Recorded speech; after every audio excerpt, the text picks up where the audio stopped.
সন্তানকে পড়তে বসানোর আগে একটি দোয়া 3 বার পরে মাথায় ফু দিন।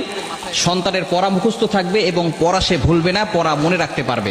আমাদের ভিতরে অনেক সময় দেখা যাচ্ছে সন্তান পড়ে কিন্তু পড়া মুখস্থ হয় না। এই বিষয়ে আমাদের কিছু খেয়াল রাখা দরকার যে সন্তান কিভাবে পড়তেছে এই বিষয়গুলো তাকে বলে দেওয়া এবং বিশেষ করে কোন সময়টা পড়তেছে এই বিষয়টাকে খেয়াল করা। আমরা দেখা যাচ্ছে সন্তানকে এমনভাবে পড়ালেখার চাপ দিই রাত 12টা 1টা 2টা পর্যন্ত অনেক সময় পড়াশোনা করে। এটা কিন্তু ঠিক নয়। দেখবেন যারা হাফেজ হয়, হেফজ যারা পড়ে, তারা কিন্তু দেখা যাচ্ছে 10টার দিকে 11টার দিকে ঘুমিয়ে যায়, শেষ রাতে তাড়াতাড়ি ওঠে, তারা তাহাজ্জুদের নামাজ পড়ে। এরপর ওই সময়টা তার মেধাটা প্রশস্ত থাকে।